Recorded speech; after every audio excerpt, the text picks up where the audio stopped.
వారు మాట్లాడిన మాటలపైన ఈరోజు ప్రెస్ మీట్ పెట్టడం జరిగింది. ఆ ప్రెస్ మీట్లో కొంతమంది పేటీఎం గ్యాంగు చిల్లర మల్లర మాటలకి పరిమితమైనారని చెప్పి కూడా మనకి క్లియర్ కట్గా చూస్తే అర్థమవుతుంది. బక్క జడ్సన్ అంటే ఆయన పేరు, ఏం మాట్లాడుతుండో కూడా అర్థం కానటువంటి పరిస్థితి. ఆ క్యాండిడేటు మైకు పట్టుకొని కూడా నిలబడడానికి శాతం అయితే లేదు. అలాంటిది పవన్ కళ్యాణ్ గారి మీద తెలంగాణలో అడుగు పెట్టొద్దు అంటాడు. తెలంగాణ నీదా న్యాయ జాగిరా అని అడుగుతున్నా. ఈరోజు తెలంగాణ గడ్డ మీద పుట్టిన బిడ్డగా, తెలంగాణ ఉద్యమకారుడిగా కొట్లాడి తెచ్చుకున్న తెలంగాణ రాష్ట్రం మాది, నీది కాదు.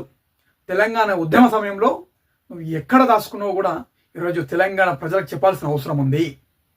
అదేవిధంగా నువ్వు పవన్ కళ్యాణ్ గారి మీద మాట్లాడిన మాటలు ఎంబడే వెనుకకు తీసుకోవాలి. పవన్ కళ్యాణ్ గారికి బహిరంగ క్షమాపణ చెప్పాలి. లేకపోతే నిన్ను ముట్టడించే ప్రయత్నం కూడా చేయాల్సి వస్తుంది. కానీ నీ గురించి కొద్దిగా తక్కువ మాట్లాడితేనే బాగుంటుందని నేను అనుకుంటున్నాను. నువ్వు ఎంత కమ్ముడు పోయినావో కూడా చెప్పాల్సిన అవసరం ఉంది. జడ్సన్, నీకేం చెప్తున్నానంటే, నేను ఫస్ట్ మైకు బట్టి మాట్లాడడం నేర్చుకో. కనీసం మైకు పట్టుకొని మాట్లాడలేకపోతున్నావు. నీ ముందు ఒక ఆడబిడ్డ కూర్చొని ఉంది. ఆ ఆడబిడ్డను కూడా లెక్క చేయకుండా ఇష్టం వచ్చినట్టు గాజులు అది ఇది అంటూ ఇష్టం వచ్చినట్టు బూతులన్నీ మాట్లాడుతున్నావు. ఈరోజు సిగ్గుచేట అని చెప్తున్నా నేను. పక్కన ఎవరున్నారో చూస్తలేవు, ఏం మాట్లాడుతున్నావు కూడా తెలుస్తలేదు నీకు ఈరోజు జడ్సన్. లేకపోతే తరిమి కొట్టాల్సిన అవసరం ఉంటుంది. నీకే ఖబర్దారి చెప్తున్నా. నువ్వు మాట్లాడిన మాటలకి నాకు చాలా మాటలు వస్తున్నాయి. కానీ జనసేన పార్టీ అధ్యక్షులు శ్రీ కొనిదెల పవన్ కళ్యాణ్ గారు మాకు నేర్పించిన సంస్కారం మమ్మల్ని ఆపుతుంది కాబట్టి నేను మర్యాదగానే మాట్లాడుతున్నా. నువ్వు మాట్లాడిన మాటలన్నీ కూడా ఈరోజు ప్రజలు గమనిస్తున్నారని చెప్పి కూడా నీకు తెలియజేసుకుంటూ, ఇంట్లోనే ఇంకొకటి కుట్టుకొని వచ్చిండు. వాని పేరు పాశం యాదగిరి అంట. ఆయన పెద్ద పెద్ద తూటాలు వేలుస్తుండు. పాశం యాదగిరి గారు, నేను ఒకటే చెప్తున్నా మీకు, నేను ఒక తెలంగాణ గడ్డ మీద పుట్టిన బిడ్డగా జై తెలంగాణ అని చెప్పి కొట్లాడి తెలంగాణ రాష్ట్రాన్ని తెచ్చుకున్నాం. మా పైన లాఠీ దెబ్బలు పడ్డాయి. నీ మీద ఎన్ని లాఠీ దెబ్బలు పడ్డాయి చూపించాల్సిన అవసరం ఉంది. తెలంగాణ జనసేన పార్టీ నుండి ఈరోజు నిన్ను ప్రశ్నిస్తున్నా, సమాధానం చెప్పు. తెలంగాణ ఉద్యమ సమయంలో ఎక్కడ దాచుకున్నావు నువ్వు? ఆ రోజు నీ పరిస్థితి ఏంది? ఆ రోజు నీ ఎవరికి అమ్ముడు పోయినా కూడా చెప్పాల్సిన అవసరం ఉంది. పవన్ కళ్యాణ్ గారు తెలంగాణలో అడుగు పెట్టవద్దు అంటున్నావు కదా, నేను ఒకటే సవాల్ విసురుతున్నా నీకు. నువ్వు ఎవరివి ఈరోజు పవన్ కళ్యాణ్ గారిని అడుగు పెట్టొద్దానికి? నీకు ఏం అర్హత ఉంది చెప్పాలి. తెలంగాణ గడ్డ మీద పవన్ కళ్యాణ్ గారిని అడుగు పెట్టొద్దు, తెలంగాణ రాష్ట్రం గురించి మాట్లాడొద్దు అనే ప్రతి ఒక్క లెల్లిపుడిగానికి చెప్తున్నా నేను. పవన్ కళ్యాణ్ గారు జనసేన పార్టీ తెలంగాణ గడ్డ మీద 2014 మార్చి 14 పుట్టినటువంటి పార్టీ జనసేన పార్టీ తెలంగాణ రాష్ట్రంలో పుట్టింది.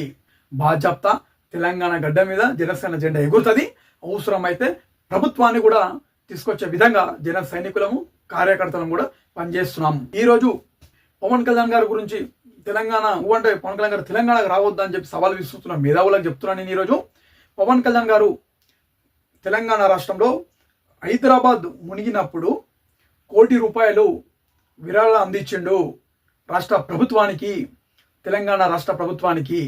అదేవిధంగా పవన్ కళ్యాణ్ గారు మన తెలంగాణ రాష్ట్రంలో ఉన్నటువంటి అతి పవిత్రమైనటువంటి కొండగట్టు ఆంజనేయ స్వామి నిర్మాణంకు విరమణ దీక్ష గురించి 35,19,00,000 కూడా పవన్ కళ్యాణ్ గారు టిటిడి నుండి తీసుకొచ్చి ఈరోజు తెలంగాణ రాష్ట్రానికి ఇచ్చి అక్కడ ఉన్నటువంటి కొండగట్టులో ఉన్నటువంటి గుడిని కూడా ఈరోజు పవన్ కళ్యాణ్ గారు డెవలప్మెంట్ చేస్తుండవు. రేవంత్ రెడ్డి గారి ప్రభుత్వంకి కూడా పవన్ కళ్యాణ్ గారు వరద బాధితుల గురించి ₹1 కోటి కూడా విరాళం అందజేయడం జరిగింది.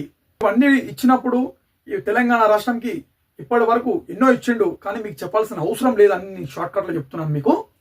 ఇవన్నీ ఇచ్చేటప్పుడు మీలాంటి లెల్లిపుట్టుగాళ్ళు, మీలాంటి గొర్రెలు, మీలాంటి గ్రామ సింహాలు ఏడికి పోయినాయని అడుగుతున్నాను నేను. ఆ రోజే పుట్టుకొచ్చి పవన్ కళ్యాణ్ గారు రాష్ట్ర ప్రభుత్వానికి ఫండ్ ఇచ్చేటప్పుడు నువ్వు తెలంగాణ కాదు నువ్వు ఇయ్యొద్దని చెప్పి ఎందుకు మాట్లాడలేకపోయినావు? ఈ లిల్లిపుట్లన్నీ అప్పుడెక్కడికి పోయినాయి? ఈరోజు చీమ పుట్టల నుంచి చీమలు వెళ్ళినట్టు అమ్ముడు పోయి ఆడ కూర్చొని ఇష్టం వచ్చినట్టు మాట్లాడుతున్నారు చూడు. ప్రజలందరూ కూడా గమనిస్తున్నారు. ప్రజలు ఈరోజు మిమ్మల్ని నిలదీస్తారు. అదే పవన్ కళ్యాణ్ గారు తెలంగాణ రాష్ట్రంకి ఇన్ని లక్షలు, ఇన్ని కోట్లు ఆయన కష్టపడ్డ సొంత డబ్బులు ఈరోజు ఇచ్చినప్పుడు మీలాంటి లిల్లిపుట్టు కాదు ఆ రోజు ఎందుకు బయటకు వెళ్ళి మాట్లాడలేరు అని చెప్పి కూడా తెలంగాణ రాష్ట్ర సమాజం అందరూ కూడా ఈరోజు గమనిస్తారు. పవన్ కళ్యాణ్ గారు చిగువేర భావనలతో చిగువేర అడుగులో నడిచినటువంటి మహావీరుడు పవన్ కళ్యాణ్ గారు.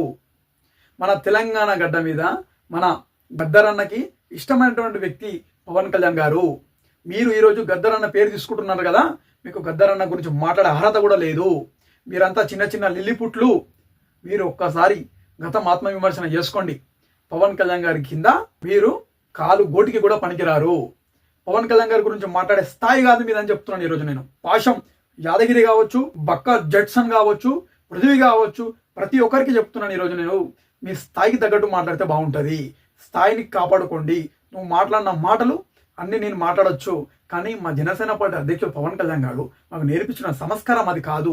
ఆ సంస్కారం ఒక లైన్ ఒకటే నన్ను ఆపుతుంది. నేను నీకంటే ఎక్కువ మాట్లాడొచ్చు మాటలు. నువ్వు పాశం యాదగిరి అనే క్యాండిడేట్ 5 పెళ్లిళ్ళు చేసుకుండు, నాకు తెలియదు. అది నేను చెప్పాలంటే చెప్పనా, కానీ నా సంస్కృతి కాదు అది, నా భాష కాదు అది, నేను మాట్లాడలేను. ఎందుకంటే నీ పర్సనల్ ఎన్ని పెళ్ళిళ్ళైనా చేసుకోవచ్చు, అది నీ అవసరం. అది అర్థమవుతుందా? నేను లిల్లిపుట్ అనొచ్చు, అని నువ్వు కుక్క అనొచ్చు, గొర్రె అనొచ్చు, పంది అనొచ్చు, నేను ఏదైనా అనొచ్చు, కానీ నేను అనలేను. నా సంస్కారం కాదు అది. నోరు అదుపులో పెట్టుకుని మాట్లాడతా. నేను ఒక ప్రజాస్వామ్యంలో జనసేన పార్టీ అధ్యక్షులు మాకు నేర్పించిన సంస్కృతి సాంప్రదాయంతోనే మేము ముందుకు కొనసాగుతాం. ప్రజలు, పేద ప్రజలు ఎవరైతే ఉంటారో పేద ప్రజల వైపు నిలబడతాం, పేద ప్రజల సమస్యల గురించి మాట్లాడతాం తప్ప ఈ ఇష్టం వచ్చినట్టు ఈ చిల్లర మల్లర మాటలు మాట్లాడి హైలైట్ అయ్యి ఏదో యూట్యూబ్లో కనిపించే బ్యాచ్ మేము కాదని చెప్పి కూడా మీ ఇద్దరు వ్యక్తులకి ప్రెస్ మీట్లో ఎవరెవరైతే పవన్ కళ్యాణ్ గారి మీద విషం చిందిరో వారందరికీ కూడా తెలియజేస్తున్నాను. ఎవరు అదుపులో పెట్టుకుని మాట్లాడండి. ఎవరైనా సరే మీరు పవన్ కళ్యాణ్ గారి మీద ఎవరెవరైతే మీరు ఏమేమైతే మాట్లాడారో ఆ ఎంబడే వెనుకకు తీసుకొని బహిరంగ క్షమాపణ చెప్పాలని చెప్పి కూడా జనసేన పార్టీ తరఫున మీ అందరికీ కూడా నేను తెలియజేసుకుంటున్నాను. ఈ రోజు పవన్ కళ్యాణ్ గారి గురించి మాట్లాడిన బడా నాయకులకి, లిల్లిపుట్లకి, పేటీఎం గ్యాంగ్కి ప్రతి ఒక్కరికి నేను తెలియజేస్తున్నాను ఒకటి. ఈరోజు పిఠాపురం నుంచి ఎమ్మెల్యేగా ఉన్నటువంటి పవన్ కళ్యాణ్ గారు, జనసేన పార్టీ ఆంధ్రప్రదేశ్ డిప్యూటీ సీఎంగా పనిచేస్తున్నటువంటి పవన్ కళ్యాణ్ గారు ఈ రోజు వచ్చినటువంటి నెల జీతము పవన్ కళ్యాణ్ గారికి 2,10,000 రూపాయలు వస్తాయి. నెల జీతం 2,10,000 రూపాయలు. ఈరోజు పవన్ కళ్యాణ్ గారు పిఠాపురంలో ఉన్నటువంటి అనాథ పిల్లలకి మనిషికి 5,000 లేక 42 మందికి అనాథ పిల్లలకి పవన్ కళ్యాణ్ గారు అందజేస్తున్నారు. ఈ భారతదేశంలో భారతదేశం పక్కకు పెడదాం జరసేపు. ఈ 2 తెలుగు రాష్ట్రాలలో నువ్వు మాట్లాడుతున్న తెలంగాణదే మాట్లాడినట్టయితే ఏ ఎమ్మెల్యే ఈ విధంగా చేస్తున్నాడో ఒక్కసారి చూపించాల్సిన అవసరం ఉంది. ఇంత గొప్ప నాయకుడిని పట్టుకొని ఇష్టం వచ్చినట్టు మాట్లాడితే ఇక్కడ ఊరుకునేటోడు ఎవడు లేడు. తెలంగాణ మీ జాగిరి కాదు, తెలంగాణ గడ్డ మీద పుట్టిన బిడ్డగా నేను చెప్తున్నాను. ఈరోజు మేము మాట్లాడిన మాటలు కరెక్ట్ కాదు. విస్మిట్ పెట్టి ఇష్టం వచ్చినట్టు మీరు నాగేశ్వరరావు గారిని మధ్యలో పెట్టుకొని ఇష్టం వచ్చినట్టు మాట్లాడుతున్నారు. చూడు, మీరు హైలైట్ కావడానికి ఇది ప్రజలందరూ కూడా గమనిస్తున్నారని చెప్పి కూడా మీ అందరికీ తెలియజేస్తున్నాను. మురిగే ప్రతి ఒక్క కుక్కకి సమాధానం చెప్పాల్సిన అవసరం లేదని చెప్పి కూడా ఈరోజు జనసేన పార్టీ తరఫున మీకు తెలియజేసుకుంటున్నాను. జై హింద్.